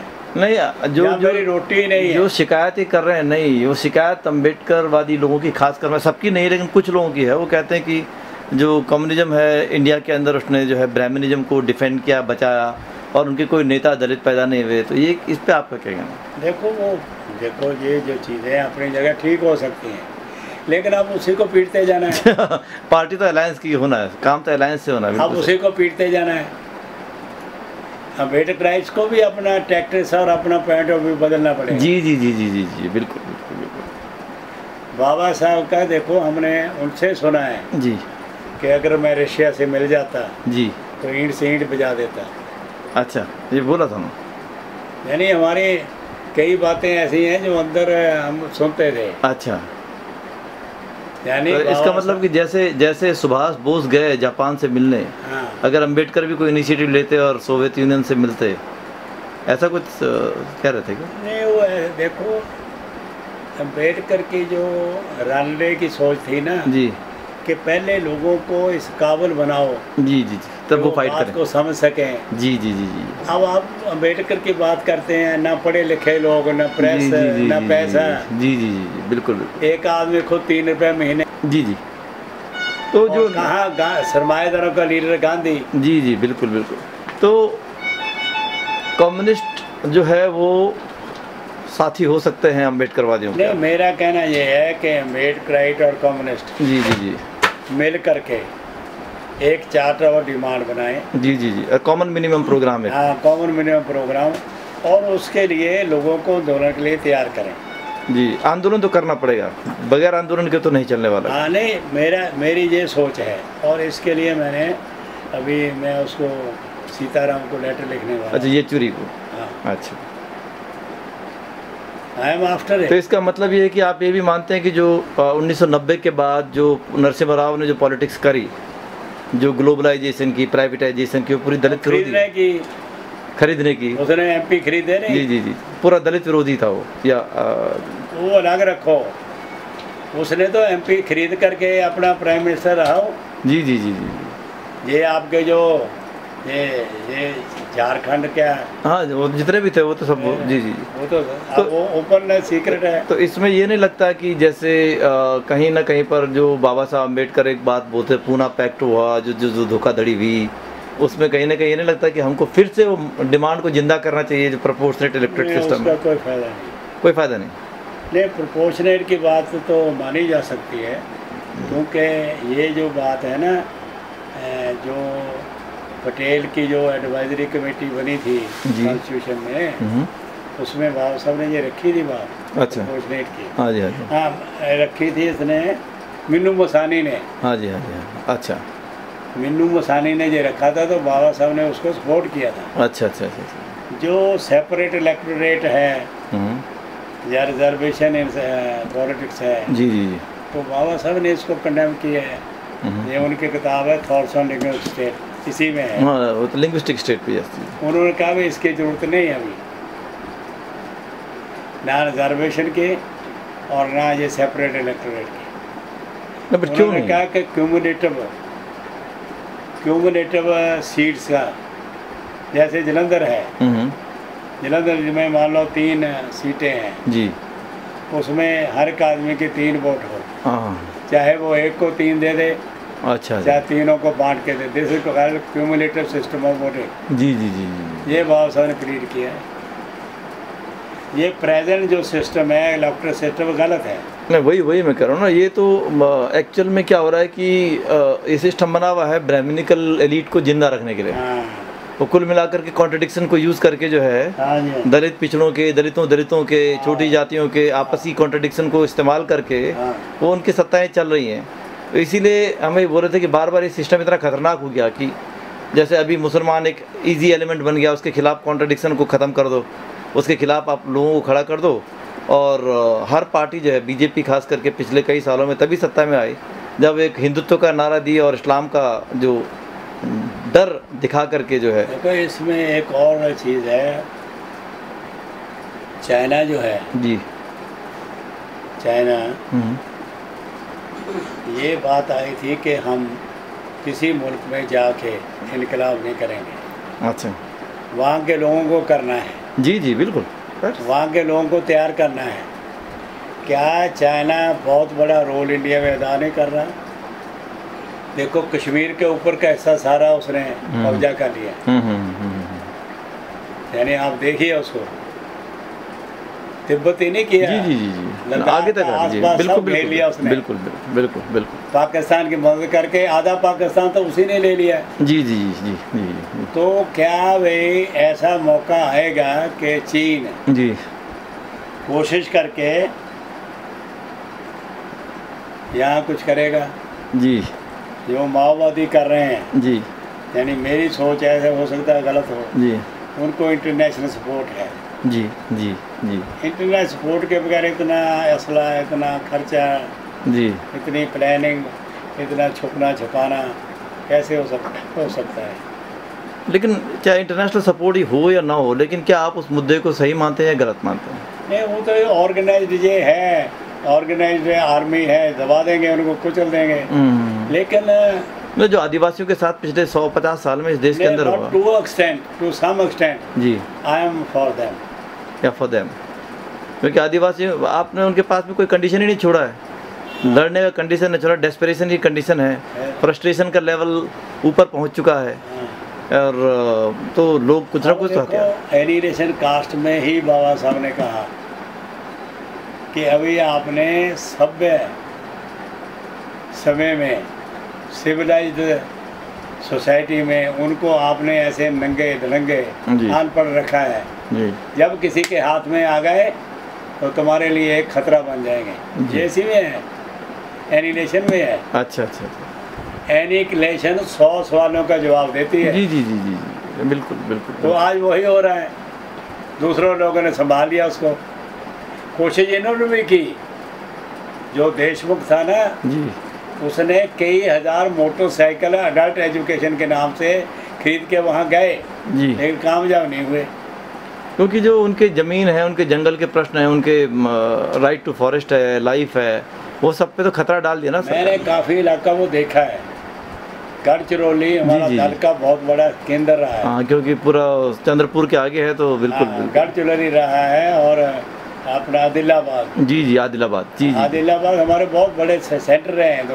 अच्छा। हाँ, और यहाँ तक के आंध्रा से निकाले हुए जी जी जी। शेड्यूल्ड कास्ट के लोग, हाँ जी हाँ जी। शेड्यूल्ड ट्राइब में से हाँ हाँ उनको निकाल दिया। हाँ हाँ तो हमने 500 एकड़ जमीन हाँ जी। दरख्त काट के उनको बसाया। उसका नाम उन्होंने रखा लुम्बिनी नगर। लुम्बिनी नगर हाँ, कहाँ पर है? आज भी है वो। आदिलाबाद 500 में? एकड़। आदिलाबाद में? हाँ, आदिलाबाद के पास में है। अच्छा, तो बहुत बड़ा हाँ, वो बहुत बड़ा इलाका देखा है हमने सारा। वो तो तेलंगाना का इलाका है, वहाँ तो संघर्ष वैसे भी है। हाँ। तो अभी जो आप अलायंस बिल्डिंग की बात कर रहे थे, तो एक अलायंस ये भी बन रहा है कि जैसे जो बहुजन, जो वाम सेफ जैसे संगठन हैं, वो बोलते हैं कि सब हम मूल निवासी हैं, दलित, पिछड़ा, आदिवासी, मुसलमान, सबको एक होना चाहिए। और मैं इसको बकवास समझता हूँ। ये आप नेचुरल अलायंस नहीं है आपस में? मैं इसको बकवास समझता हूँ। क्यों? जब तक आर्थिक मिनिमम प्रोग्राम नहीं बनता, उसके देखो प्रोग्राम पे अलायंस होता है जी, कास्ट पे नहीं नारे अलायंस, पे नहीं होता, कास्ट पे नहीं होता। Alliance is to be in the program, हाँ, आइडियोलॉजी पे बेसिस। आप क्या करना चाह रहे हैं? तो आप ये मान रहे हैं कि जो अस्मिता की जो राजनीतिक अलायंस बनाने की कोशिश कर रहे हैं कि अस्मिताओं की राजनीति वो नहीं चलने वाली, यानी कि जाति के आधार पे जो गठबंधन कर रहे हैं। क्लर्क बादशाह हैं, ये क्या करेंगे? ये तो क्लर्क हैं, क्लर्क हैं अभी। हम सब क्या है? क्लर्क हैं। कैसे हैं? कैसे? क्लर्क हैं, क्लर्क हैं, नौकर चाकर हैं। अच्छा अच्छा। और क्या बताइए? नौकर चाकर हैं। नौकर चाकर क्या? नौकर तो कीड़ी होता है, चींटी होता है, पैर में मसल दो। मैं 9 साल नौकर रहा हूँ, मुझे पता है नौकरी क्या होती है। तो जो ये पूरा मूल निवासी का पूरा जो प्रिंसिपल है वो बना रहे हैं कि भाई ब्राह्मणों को छोड़ के बाकी सब मूल निवासी हैं। नहीं, कैसे मूल निवासी हो जाएगा? कैसे हो जाएगा? पहले तो ये सोच ही गलत है। पहले तो बाबा साहब का कहना है कि यहाँ बाहर से कोई नहीं आया, सब मिक्स ब्रीड है। अरे ये D.R. भंडारकर, मैंने आपको कहा एनिलेशन में से 100 बातें निकलती हैं। अच्छा। बाबा साहब ने कहा कि तुम कहते हो खून की पाकीज़गी जी। उसमें यानी एनिलेशन का मैंने एक एक अक्षर मैंने तर्जुमा किया है, बात किया है। बिल्कुल। उसमें D.R. भंडारकर हैं, जी, भंडारकर इंस्टीट्यूट है ना, हाँ जी हाँ जी, पुणे में। वो कहता है कि तुम खून की पवित्रता की बात करते हो, एनिलेशन में है। जी। एक एक इंडियन के खून में 100 विदेशी का खून दौड़ता है। अच्छा, नहीं वो तो बाबा साहब ने बहुत साफ तौर पे कह दिया था कि ये मतलब मिक्स्ड। नहीं, उन्होंने कहा ये लिख के है इसमें। जी जी जी, एनिलेशन में है। बिल्कुल। तो ये जो बात कर रहे हैं मूलवासी की, जी, मूलवासी क्या हुआ? मूलवासी तो एक बकवासबाजी की है बात है। ये तो कुछ लोग अपनी लीडरी चमकाने के लिए जी हैं, उनका पता नहीं क्या इंटरेस्ट है क्या नहीं है। लेकिन वो बोलते हैं कि दलित, पिछड़े, आदिवासी सब एक है, हमको इकट्ठा होना चाहिए। कैसे हो जाएगा? ब्राह्मणवाद का पर्दाफाश करना चाहिए, खात्मा करना चाहिए। पहले ये है कि सबसे ज़्यादा दलितों में ब्राह्मणवाद है। तो बोलता कि ब्राह्मणवाद का क्या मतलब है? ब्राह्मणवाद का मतलब है कि इर्राशनल होना। जी, यही मतलब है या और कुछ है? डोमिनेंस का मतलब भी है। हैं? डोमिनेंस, इर्रेशनल तो है ही है। हाँ, और दूसरे के ऊपर अपना, दूसरे को डिनाई करना राइट्स को। डोमिनेशन कह लो। जी जी, डोमिनेशन। तो यानी ये बताओ, जो दलित जो हैं इनमें कम अंधविश्वास है, इनमें कम, ये जो अपने आप को लीडर कहते हैं, इनको पूछो। मैं एक सवाल करता हूँ सबको जी, मैं पूछता हूँ, मांस खाते हो? तितर खाते हो, बटेर खाते हो, मुर्गा खाते हो, बकरा खाते हो, गाय क्यों नहीं? जी जी जी। जब गाय का नाम आता तो पसीना छूट जाता है। गाय हमारी माता है। हाँ, इसी से पकड़े जाते हैं कि आप राशन के जब मांस है तो मांस है। तो इसलिए यानी जो अपने आप को सो कार्ड अम्बेडकराइट कहते हैं, वो बाबा साहब को पढ़ते नहीं, पढ़ते हैं तो समझते नहीं, अगर समझते हैं तो उसको उस पर चलने के लिए तैयार नहीं। उतना ही समझना चाहता है जितना वो जानते हैं। हाँ, मतलब बाबा साहब को पढ़ेंगे तो सही, लेकिन अपने जो ट्रेडिशनल पैटर्न उसको हटना नहीं चाहते हैं। ना, मैं देखो, मैं आप मेरी फिंगरटिप पे हैं जी, देखो मेरा काम करने का ढंग देखो। मैंने कश्मीर से केरल तक 20 बल्कि 50 जर्नी मैंने पार्टी के लिए की है। जी जी जी। और एक एक वॉल्यूम मैं ले जाता था, और ये वॉल्यूम हमने निकाली हैं। जी, ये देखो, ये देखो, ये देखो, हाथ से लिख के क्या हो? हाँ, ये नोट्स हैं मेरे, ये वॉल्यूम 1 है। अच्छा अच्छा ये देखो, जी, ऐसे 21 वॉल्यूम मैंने किए। ऐसे हाथ से लिखे लिखे? नहीं, नोट्स हैं ये। हाँ हाँ, वही मैं देख रहा हूँ ना पूरा। जी जी हाँ, अगर आप ये कह रहे हैं ना खून की पवित्रता, आपको बताऊं कितने पेज पे है? जी, देखो अभी बताता हूँ।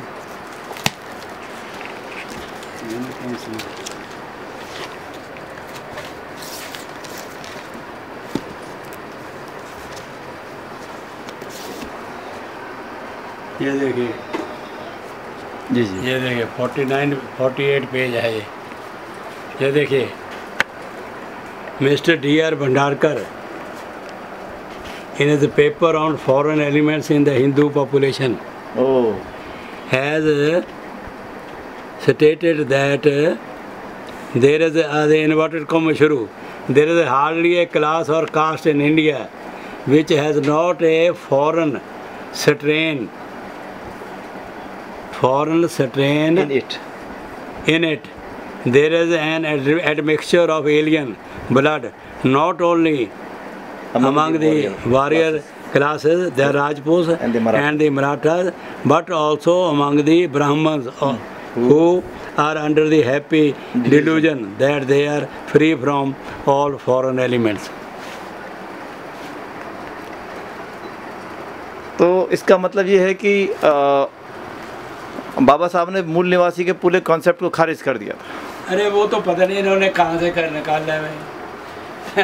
तो जो आपने एक बहुत बड़ा पॉइंट कहा कि जो भी लोगों की जो अलायंस बिल्डिंग होगी, पॉलिटिकल अलायंस, वो आइडियोलॉजी बेस्ड होती है और प्रोग्राम बेस्ड होती है, आइडेंटिटी बेस्ड नहीं होता। नहीं, आइडेंटिटी कैसे हो जाएगी? आइडेंटिटी तो पर्सनल होती है। क्योंकि अभी तक जितना भी ये आ रहा है, बस वो बोल रहे इतना % दलित है, इतना % पिछड़ा है, इतना % आदिवासी, इतना %, ये कैलकुलेशन चल रही है। देखो, ये कैलकुलेशन जो है, कांशीराम भी यही कहता था जी। बात ये कि मान लीजिए पंजाब की शेड्यूल कास्ट लिस्ट है जी, उसमें 40 से ज़्यादा कम्युनिटीज़ हैं जी पंजाब में जी, और 2 डोमिनेंट कम्युनिटीज़ हैं, आधर्मी चमार और वाल्मीकि, ये मजहबी चूड़ी जी, चूड़े और चमार जी, उसका नाम जो चाहो दो। हाँ जी हाँ जी, दोनों में टकराव है, बिल्कुल, दोनों इकट्ठे नहीं होते। ऐसे हर स्टेट में है, 2 कम्युनिटी हर स्टेट में फाइट कर रही हैं। जो डोमिनेंट कम्युनिटीज़ है हर स्टेट में, they are fighting each other. Mala Madiga, मैं तो एक मिसाल दे दी आपको। जी जी जी, पूरे इंडिया में है ये। जी जी जी, बिल्कुल बिल्कुल। तो इसलिए आइडेंटिटी कैसे रह गई? केवल प्रोग्राम आर्थिक और सामाजिक, जी, 2 प्रोग्राम और टाइम बाउंड है, और उसको ले करके चला जाए तब हो सकता। लेकिन जैसे हम कोई भी पॉलिटिकल फॉर्मेशन बनाएंगे तो उसमें इन तबकों के जो है लीडरशिप को तो आना पड़ेगा ना, डेवलप तो करना पड़ेगा। लीडरशिप के बगैर कैसे हो जाएगा? उन तबकों से तो निकालना पड़ेगा ना लोगों को, हाँ बिल्कुल। क्योंकि अगर उस तबके से निकालेंगे नहीं तो वो तो डिमांड हमेशा रहेगा ना। नहीं, वो तबका जो है ना वो तो डी क्लासीफाई करना पड़ेगा। The caste and the class, both are important. The caste and the classify, the caste and the class, दोनों चीज़ें बहुत ज़रूरी हैं। हाँ। तो अभी जो है जो हरियाणा के जो लोग हैं, हिसार में जो दलित है भगाना गांव के, वो दिल्ली में 3 साल से पूरा संघर्ष कर रहे थे कि उनकी शामबाद की ज़मीनें थी सब कब्जा कर ली गई, और पूरे 3 साल उनकी स्ट्रगल चली, और अब एंड ये हुआ कि बहुत सारे लोग जो है गांव के वो मुसलमान बन गए। तो हमने उनसे पूछा कि भाई आप क्यों बने मुस्लिम, क्यों बने, कि आपकी समस्या का समाधान हो जाएगा। तो कहते हैं कि हमने पूरा स्ट्रगल कर लिया, अब हमारे बस का नहीं है, अब अभी ये एंड हो गया, हम चाहते हैं कि हिंदुओं को एक बड़ा थप्पड़ पड़ जाए, तो इसलिए हम मुसलमान बन गए।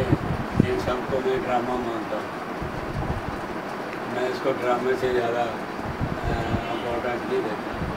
वो खाली उनको चढ़ाने के लिए आरएसएस कि वो मुसलमान का दास है उनके पास तो हल कर दे। देखो सो का दर्द जो है ये किसी ज़माने में बड़ा वोकल था, वॉरियर था। जी जी जी। यानी हिस्ट्री में जितना भी पढ़े, अंग्रेज़ का राज किसने काम किया, ये बाबा साहब ने लिखा है। राउंड टेबल कॉन्फ्रेंस में कहा उन्होंने, मुसलमान का राज किसने काम किया, सिखों का राज किसने काम किया, गुरु गोविंद सिंह के साथ कौन था, दलित थे बहुत, ठीक है ना।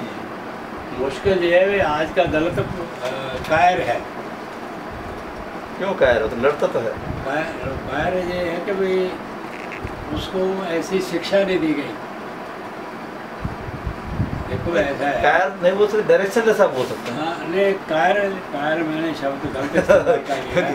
कायर इन द सेंस है कि वो जीवन को बहुत प्यार करता है। जो मुसलमान है जी, मुसलमान को ये सिखाया जाता है कि अगर तू मर जाएगा, सेक्रीफाइस का जो एलिमेंट कर जाएगा तो मैं भेजते मिलेंगे, सेक्रीफाइस का जो एलिमेंट गाले जा सौ। जी, यानी दलित जो है यानी मरने से डरता है, ये उसको छोड़ना पड़ेगा, मरने के लिए तैयार रहना पड़ेगा। देखो कोई भी आप देश देखो, आप देखो माओ ने कितने लोग मारे, जी, रशिया में कितने लोग मरे, खुद स्टालिन ने कितने मारे।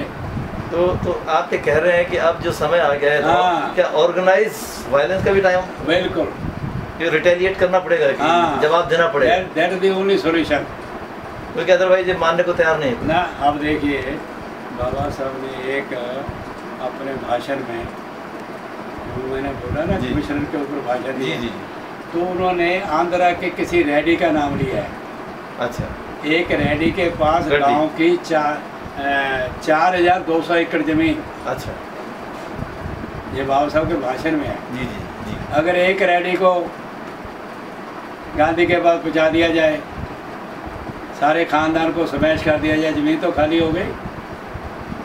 अच्छा, अब आप कहेंगे बाबा साहब कहते कि नहीं कहते, वॉल्यूम 3 उठाओ, जी वॉल्यूम 5 उठाओ, उसमें बाबा साहब कहते हैं कि जो प्रॉपर्टी वाला है जी, और सारे समाज का खून पी रहा है, उसको मारना गुनाह क्यों है? फिर बोला आपने पढ़ा नहीं? अभी पढ़ा देते हैं, जाओ जी वॉल्यूम 3 क्या कहते हैं 5। तो आई एम फॉर इट। तो इसमें तो जो लोग बोलेंगे, खासकर हमारे पॉलिटिशियन हैं, हमारे जो लोग हैं, हार्डकोर डेमोक्रेट हैं, लिबरल हैं, और पार्लियामेंट्री डेमोक्रेसी में उनकी सुप्रीम मैं कॉन्फिडेंस उनकी बात आपको समझ बता रहा हूँ, मैंने खुद थोड़ी कहा है, अभी आपको बताता हूँ कि जो land owners on record that you should, नहीं, उन्होंने प्रॉपर्टी कहा है। प्रॉपर्टी, लैंड को प्रॉपर्टी के मतलब लैंड मीन्स जिनके पास ज़्यादा प्रॉपर्टीज है, बहुत बड़ी सरमाएदार बेसिकली।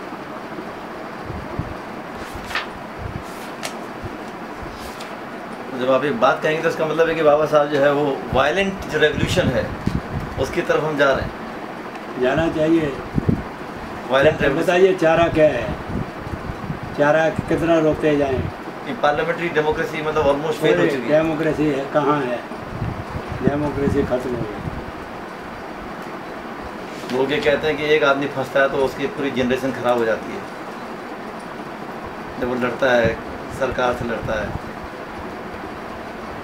ये देखो ये वॉल्यूम 3 है। जी जी जी जी ये देखो।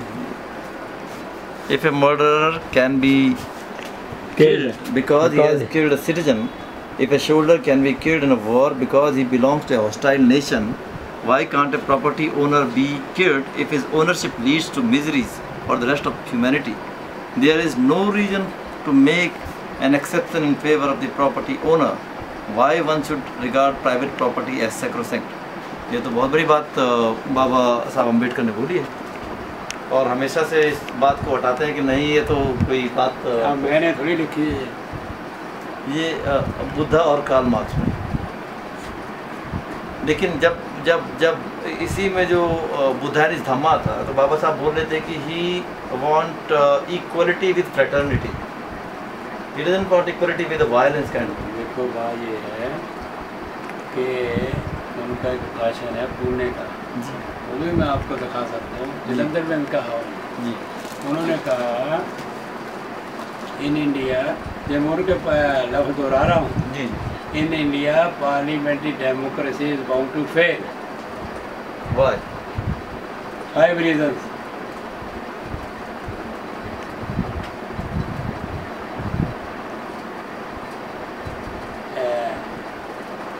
Not loyalty to the constitution, not observing morality of the constitution, not acting according to constitution, lack of strong opposition, then election system not fair, people are not awakened. There are 5 reasons he has said. Why parliamentary democracy is bound to fail? Bound to fail.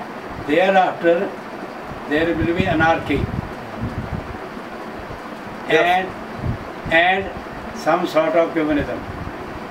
So you are actually prophesizing in terms of future that there will be anarchy in India. It is anarchy. What is anarchy? Lawlessness is anarchy. So how do the frustrated people get out of this anarchy? That is a question, which I am not an astrologer. My thinking is that some leadership will come up, with the movement. come up. After all, leaders come from the people. Some leadership will come up. Come up and take up the challenge. There is one thing, like when we are talking about. अब देखिए 47 के rights आपने नहीं देखे जी, मैंने देखे। 47 में what happen, any person who was very coward, he also took sword and killed people. यानी when mob violence innocent को मार देती है होता है। लेकिन एक चीज़ जो बार बार, क्योंकि आप मेरे ख्याल से आज पूरे वर्ल्ड में जितने अम्बेडकर राइटर सबसे सीनियर आप और सबसे प्रबुद्ध भी बोलना चाहिए, जिन्होंने बाबा साहब के लेके सारे इतना बड़ा साहित्य भी रचा है, भेजा है। आज हम लोग के पास जो लिटरेचर है वो महाराष्ट्र गवर्नमेंट का लिटरेचर नहीं, in fact it is done by you.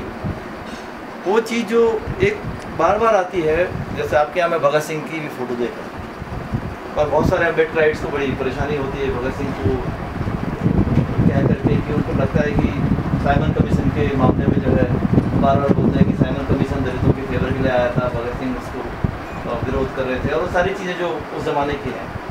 और फिर बार बार हमसे पूछते हैं कि वायलेंस से हमारे को क्या मिलने वाला है, but we will get out of it. क्या ख्याल है एज एन बाबा साहब का कुछ ओपिनियन था भगत सिंह को लेकर के? देखो भगत सिंह के बारे में उन्होंने कहीं कुछ नहीं कहा।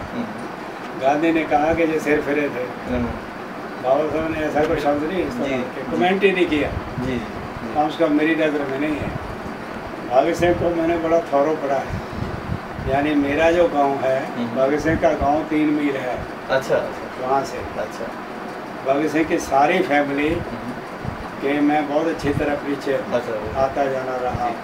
हाँ, तो देखो भगत सिंह जो है, आपको पता है कि सबसे पहला वो शहीद हुआ जी जी, वो उर्दू के अखबार का एडिटर हुआ जी, अपने जिले में कहना थी चार बना क्या, यानी उर्दू का अखबार का जो एडिटर था जी, सबसे पहले उसको गोली मारी गई। ऐसे पंजाब के 98 लोग फांसी पे चढ़ाए गए। जी लेकिन भगत सिंह को क्यों इतना प्रोमिनेंस हुआ, जी ये सोचने के बाद आइडियोलॉजी। भगत सिंह का सिद्धांत था। जी जी बिल्कुल बिल्कुल एब्सोल्युटली विचारधारा जो उन्होंने बम फेंका जी जी उसमें भी उन्होंने क्लियर किया कोई हमारा मकसद बिल्कुल जान गंवाना नहीं है। जी जी अच्छा उसने अछूतों के बारे में बड़ा लिखा। जी जी अछूत का सवाल बिल्कुल बहुत लिखा उसने। बिल्कुल। अच्छा फिर उसने कभी बाबा साहब का विरोध नहीं किया। हाँ। कहीं दिखाओ। जी जी जी और फिर उसने कहा कि मैं नास्तिक हूँ। जी बिल्कुल। नास्तिक क्यों हूँ, सोशलिस्ट क्यों हूँ, कम्युनिस्ट क्यों हूँ, सब चीज़ें नहीं। हम तो बार बार बोलते हैं कि भगत सिंह कभी दलितों के दुश्मन नहीं हो सकते क्योंकि वो दोस्त नहीं वो तो आइकॉन है, हीरो वो है तो हमारे। गधे लोग हैं, गधे लोग हैं। यानी वो ना तो पढ़ते हैं ना एनालाइज करते हैं, उनमें कैपेसिटी नहीं एनालाइज करने की। नहीं अब कुछ लोग ये लाके बोलते हैं। देखिए ये एक बड़ी ट्रेजेडी हुई जो मैं बार बार बताना चाहता हूँ, इसलिए कि आपसे सुनना चाहता हूँ। जैसे भगत सिंह हुए तो यहाँ पर उधम सिंह हुए, तो उन्होंने कहा कि भगत सिंह इसलिए फेमस हो गया कि वो जाट थे, उधम सिंह इसलिए फेमस नहीं हुए क्योंकि दलित थे। जैसे रविदास और कबीरदास को भी डिवाइड कर दिया कि रविदास चमार थे इसलिए इसको एक्सेप्ट नहीं हुआ, कबीरदास जो नहीं थे इसलिए एक्सेप्ट। ये जो ट्रेजेडी है कि हर की जात ढूंढ के निकाल करके नहीं ये गलत है ना, ये गलत है। देखो ऐसा है, अभी जो भंगी है कुछ भंगी ये कहने लगे बाबा साहब हमारे में से थे। ये वो सिखाया गया हमको। मेरा मतलब देखो भगत सिंह को हमको पूछते नहीं है। जी जी क्यों? ये उनकी असली फोटो है। जी जी यानी उसकी विचारधारा जो है वो इंसानियत की थी। जी बिल्कुल बिल्कुल। और बाबा साहब की विचारधारा इंसानियत की है। जी जी अलायंस सर, दोनों पॉलिटिकल अलायंस हो सकते हैं, वही उसी टाइप के लोग हमारे दोस्त बन सकते हैं। वही हम कह रहे हैं। यहाँ बात खड़ी है। जी जी जी हम कोई शो केस नहीं रखा हुआ है। बिल्कुल बिल्कुल। आपने हर जगह पे एक बात करी, बड़ी बड़ी बात बोली कि जो हर स्टेट में जो है दो बड़ी बड़ी dominant Dalit communities are at the loggerhead with each other, fighting with each other. How can we bring them? They are made to fight. How do we bring them together? देखो वो तो एक ही है प्रोग्राम। तो program cannot be just anti brahminism. नहीं देखो Brahmanism की बात कहाँ आती है। मैं तो इकोनॉमिक कह रहा हूँ, सोशल और इकोनॉमिक प्रोग्राम बनाया जाए। अच्छा वो चाहे एंटी ब्राह्मण हो जाए ना हो जाए, मेरा उससे कोई लेना देना। जो दुनिया भर में अम्बेडकराइट्स हैं जो दलितों के साथ काम कर रहे हैं और भी गैर दलितों के साथ भी काम कर रहे हैं, गरीबों के साथ, उनके लिए आपका कोई विशेष मैसेज है कि कैसे काम करें, क्या करना चाहिए और किस तरह से जो है संघर्ष में क्या नए साथी बनाए तो कैसे बनाए, किस प्रकार की जो राजनीति है या समाज का काम है वो कैसे करें? ये है कि पहले तो बाबा साहब को ठीक से पढ़ो, ठीक से पढ़ के समझो कि वो कहते हैं खुद को अपने कर प्रोग्रेसिव रेडिकल। प्रोग्रेसिव रेडिकल का मतलब ये है कि हमारा जो साथ है, अलायंस जो है, उन्हीं लोगों के साथ हो सकता है जो प्रोग्रेसिव हैं, वही हमारे साथीदार हो सकते हैं।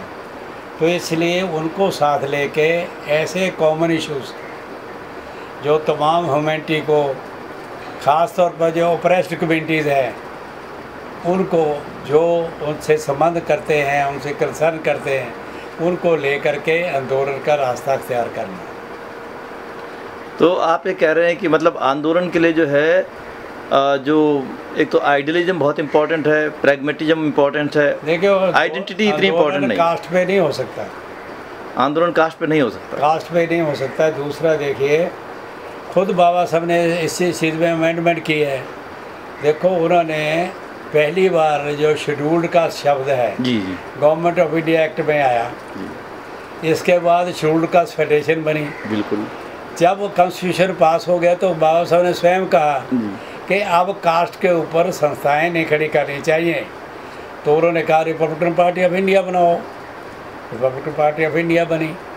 तो यानी उन्होंने भी यही कहा भाई कास्ट जो है ये कोई रिलाइंग इशू नहीं, पॉइंट नहीं बन सकती। ये कोई उन्होंने भी खुद रिजेक्ट किया इसको। कि कास्ट के बेस पे आके आप पॉलिटिकल बैटल नहीं लड़ सकते हैं ना।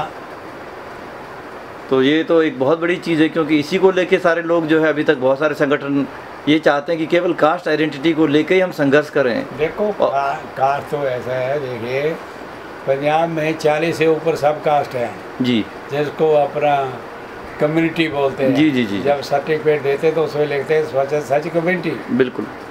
तो इतनी कम्युनिटी है, ऐसे हर स्टेट में हैं जी, तो सैकड़ों हैं। बिल्कुल। तो उनको आप कैसे इकट्ठा कर लेंगे?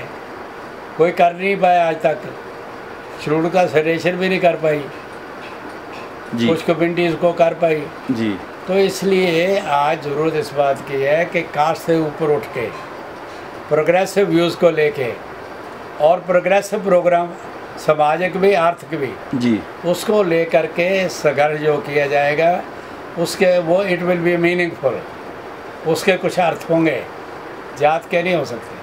तो जात को ख़त्म करने के लिए कोई हम लोग की संघर्ष होनी चाहिए अभी? आपको लगता है कि अब ये सब बेकार की बातें होंगी? तो ये जो मैं कह रहा था कि जो पॉलिटिकल अलायंस है, तो अब जब हम पॉलिटिक्स की बात करते तो क्या जो एनहिलेशन ऑफ कास्ट का जो बाबा साहब अम्बेडकर का जो बात थी वो अभी वैलिड है, या आपको लगता है कि अब उस पर बात नहीं करना चाहिए?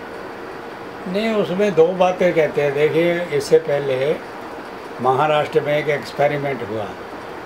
प्रकाश अम्बेडकर ने कम्युनिस्ट पार्टी से, पीजेंट वर्कर्स पार्टी से और भी एक दो बहुजन महासंघ बनाया उन्होंने एक फ्रंट बनाया जी, and that is a good beginning, I support it. Okay. यही इसको पूरे इंडिया में ले जाना चाहिए ऐसे। तो बाबा साहब उसमें दो ही बातें कहते हैं, तीन बातें कहते हैं, इंटरकास्ट मैरिज और इंटर डाइनिंग जी, लेकिन तीसरी बात को लोग इग्नोर करते हैं जी, कि नौजवानों को उन ग्रंथों की गुलामी से आज़ाद करो जी, जो जात पात का सिस्टम पैदा करते हैं।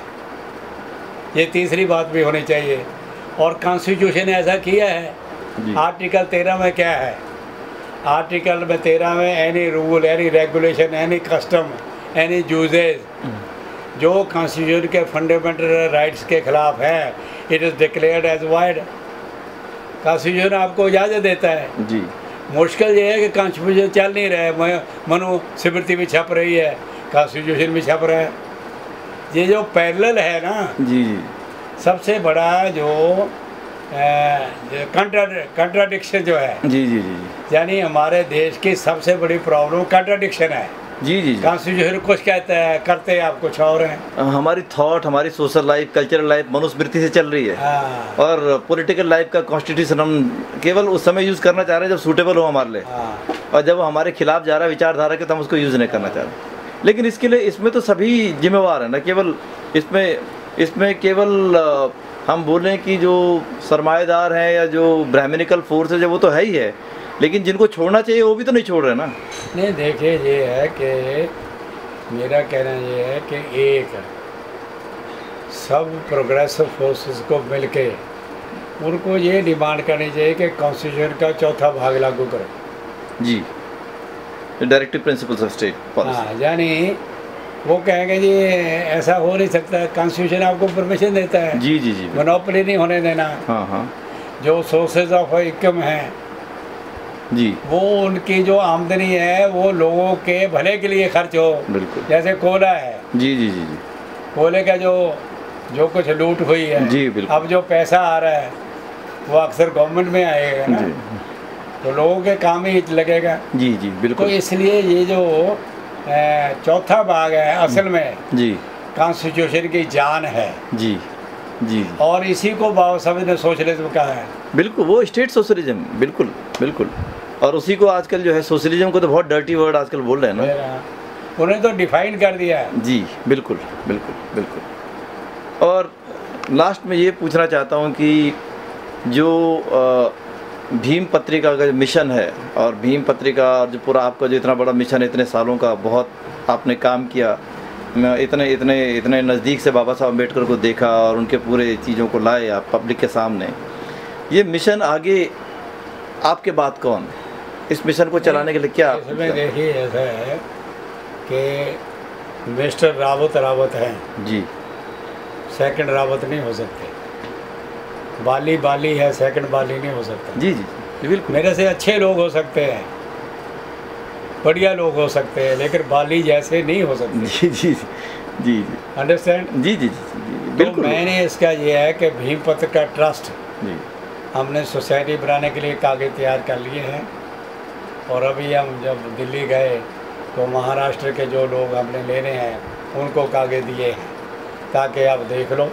तो हम भीम पत्रिका ट्रस्ट को रजिस्टर कराएंगे। तो मैगजीन उससे निकलेगी फिर? है मैगजीन फिर ट्रस्ट से निकलेगी? ये यानी 2016 के दिसंबर जी। को तक हो जाना चाहिए। तो मतलब फिर पब्लिकेशन और सारी चीज़ें जो हैं ट्रस्ट के जरिए होंगी? हाँ, सब उसको दे देंगे। तो आप उसको चलाते रहेंगे या आप उसके बाद पब्लिक मूवमेंट में या जनता से जाते रहेंगे, अपने आंदोलन करते रहेंगे? नहीं, मैं तो देखो, जब तक मेरा स्वास्थ्य है, जी जब तक मेरी सेहत है, तो मैंने तो बाबा साहब को वचन दिया है। मैं अभी जा कर के इंग्लैंड बस सकता हूँ, कनाडा तो मेरी आधी फैमिली है, मेरी बेटी है, मेरा जी, बेटा जी। है, तो मैं कभी भी उनके पास रह सकता हूँ। तो अभी आप पूरे देश में घूमते रहेंगे और नौजवानों को? बिल्कुल, जब तक मेरा स्वास्थ्य है, जब तक मैं घूम सकता हूँ। तो पंजाब में तो मैं घूमता ही रहता हूँ। जी जी तो लेकिन मैं पूरे देश में जब तक मेरे अंदर ताकत है, I will go on doing that till my last and. और बाबा साहब का मिशन को अंत पहुंचाने का? बिल्कुल, मेरी वो लाइफ है, उसके बगैर मेरी लाइफ का कोई अर्थ नहीं है।